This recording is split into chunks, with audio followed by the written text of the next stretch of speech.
Assalamualaikum Mbak, hari ini kita akan coba untuk masuk lagi ya di XAU. Di sini kemarin pergerakannya ya di beberapa hari kemarin itu cukup ekstrim banget ya. Sampai lebih dari 5.500 ya, hampir 5.600 untuk pergerakan XAU kemarin. Tapi seperti biasa karena kita di sini hanya untuk scalpingan, jadi kita nggak terlalu melihat secara jangka pendek, secara jangka panjangnya ya. Karena kita di sini hanya melihat pergerakan momentum candle atau price action pergerakan saat ini atau bias dia satu yang kebentuk saat ini. Di sini jika kita melihat pergerakannya sebenarnya di sini ada area liquidity yang kebentuk Mbak ya, alias di sini ada tembok yang cukup kuat untuk memantulkan harga. Tetapi sayangnya disusul satu candlestick warna merah di mana secara jangka pendeknya itu tekanan bearish itu masih ada Mbak ya. Ini secara jangka pendek ya. Secara jangka pendek masih ada tekanan bearishnya. Jadi di sini kalau kita mengacu kepada jangka pendek berarti kita bisa ambil set untuk sell posisi Mbak. Jadi intinya kita mengikuti bias dia satu ya. Oke, kita turun di M5 untuk mencari area penting. Kita tandai untuk area penting terdekatnya Mbak. Ini ada area penting terdekat. Lalu di bawah sini ada area liquidity. Oke, di sini ada area liquidity. Di sini jika kita mengikuti bias dia satu, kita bisa sell posisi, tapi nunggu dia naik ke sini dulu sebelum kita ambil sell Mbak ya. Tunggu dia naik ke atas baru kita sell posisi karena ada potensi untuk market itu turun mengambil liquidity ya.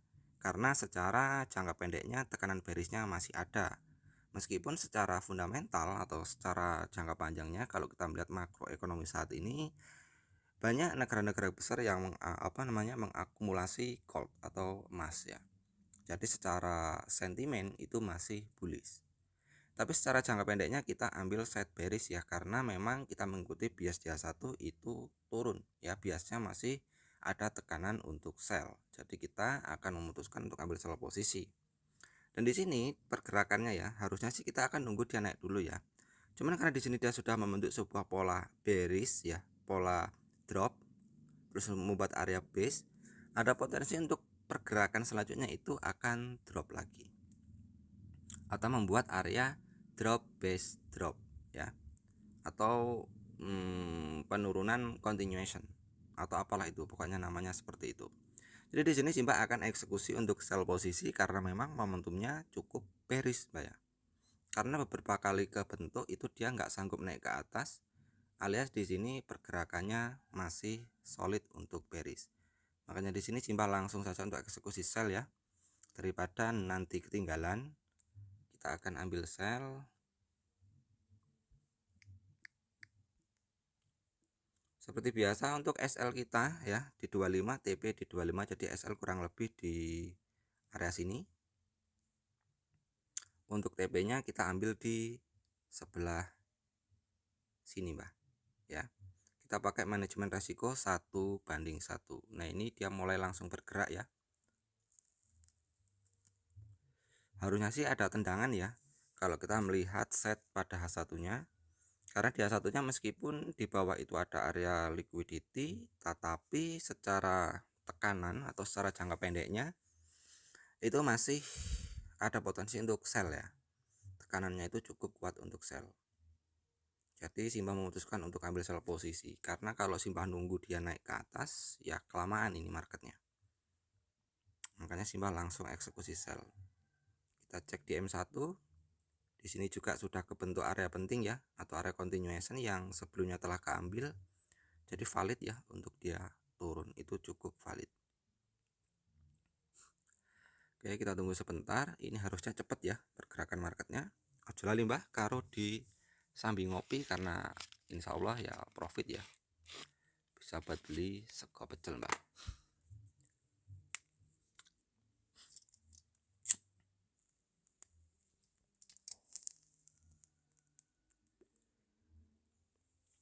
Jadi ini merupakan metode ya, metode yang dari dulu Simba nggak berubah ya.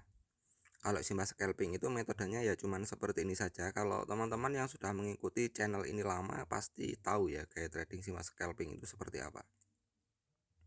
Dari dulu Simba scalping itu kayaknya nggak berubah karena memang metode ini yang menurut Simba itu cocok ya untuk dijadikan scalpingan. Tapi nggak menampik kemungkinan bahwa nggak semua orang itu cocok dengan metode seperti ini. Jadi kembali lagi ke pribadi masing-masing dan ke pengguna masing-masing ya. Bahwa setiap metode itu pasti ada plus dan waduh, wis profit mbah. Oh, $38.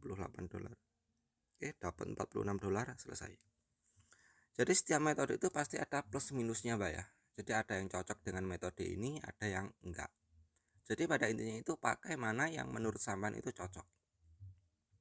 Semisal cocoknya di SMC ya pakai SMC, cocoknya di sini ya pakai yang ini. Karena tujuan kita trading kan untuk mencari keuntungan.